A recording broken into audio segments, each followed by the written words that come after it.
a beautiful thing to be Doggy Dogg like, or Suge like, or N.W.A like. I liken it to the days in the past where people were marching for their freedom, you know. And they finally gave niggas freedom. But the niggas really didn't know what the hell they was marching for, because they let them define to them what the freedom was. And it was really just a warmed over piece of what they was already getting.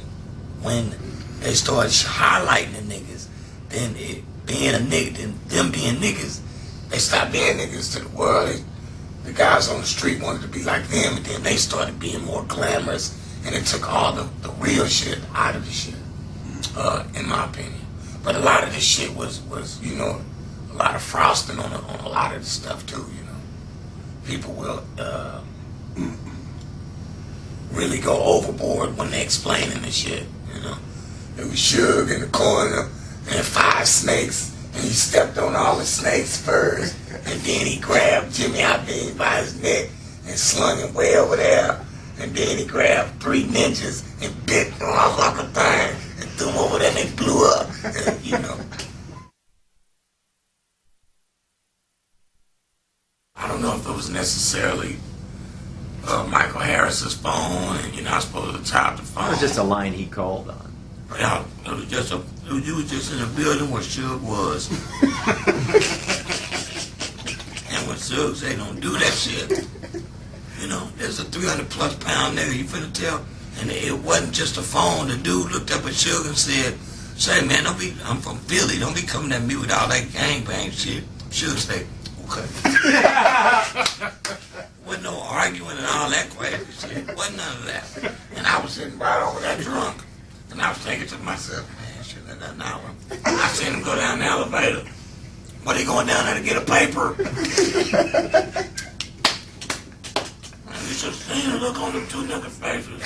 I know these niggas, you know, they Dre homeboys. That much is true. They wanted to be rappers. You know, rapping ain't for every fucking body. But everybody want to be a rapper. And they come around and be so serious about that shit. I'm a humble guy. So I'm not gonna necessarily tell you you suck, you know. I may be thinking that. But yeah, I was sitting there, and then the dude came in by himself, and they was on the wasn't no back phone or nothing, you know. I stayed on the phone all fucking day. Bitches was on the phone all day. He just came in and seen 2 niggas he didn't know on the phone, and he asked them to put the phone up. And they was like, no, we ain't got to use this phone drink. And he said, say blood. I said, blah, blah, blah. And the dude says, say, man, don't be coming at me with that gangbang shit. I'm from Philadelphia. Wasn't no what? Just okay. Got back on that elevator, nigga. Came back upstairs and gave them niggas the blues.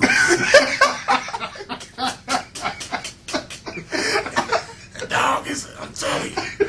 I remember because the dude said, didn't I tell the nigga Doc? I said, yeah, nigga, you told they ass. You told they ass, nigga.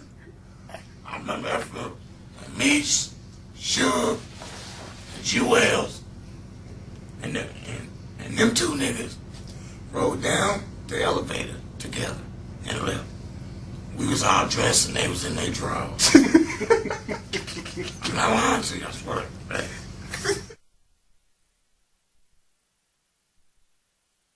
It's hard to let Mr. Entertainment, we call him, ride in the car with you, and you know, he not start telling you which way to drive your shit, you know. And you know, before you know it, you've gotten away from who you are. And hell, you caught up in show business, man. It's hard to get back home from that. It took me 10 years. I moved from here, from Dallas to LA, from LA to Atlanta, Georgia back to Dallas in a 10-year span, man. That's how long it took me to get to LA, become a superstar, fuck up, damn near kill myself, wander around for a while, and finally get my fucking head back and go home. When really that's all I had to do in the first place. Take my ass home. I didn't want to go home. You know, my mom was up here crying and shit, and I felt like I just fucked up. fucked it off for everybody, you know. I just felt fucked off. So I said, I'm not going home until I get it back, you know. But that's the worst thing I could have did, because now I'm doing everything from a position of weakness, and I wouldn't care who you were or what situation you were in. When you're dealing in a position of weakness, people are going to take advantage of it. Simple fact of life, you know.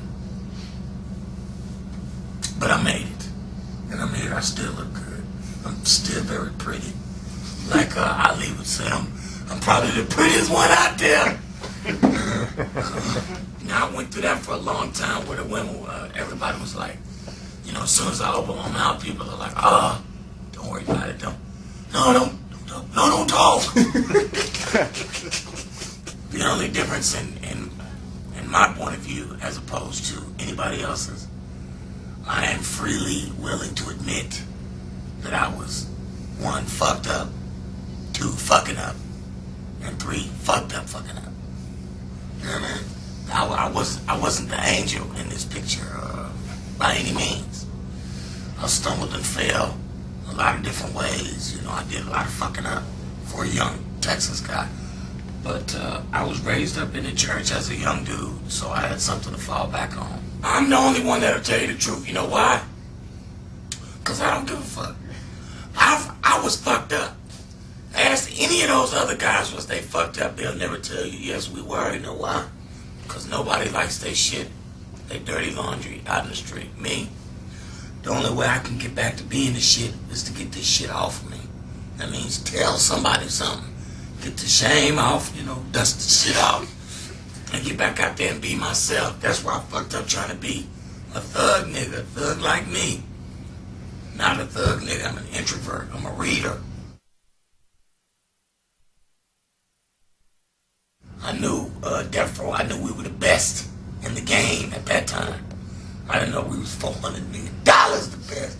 That might have made a nigga want to stop doing dope, you know, I don't know. You know, somebody talk to me, I'm getting out of her. The story is not the individuals. The story is timeless. Yes. Parts are interchangeable. It's, in my opinion, it would be just whether or not you want to deal with those kind of monsters, because it could always reach up and want to bite you on your ass. If I could give anything to these young guys, it's not my know-how of how to make records and all this some kind of wonderful shit that comes from time and being around a motherfucker that know how to make a great record like me. What I would tell you would be that the business is the most important thing, and don't lose yourself in the shit, because it's hard to get yourself back.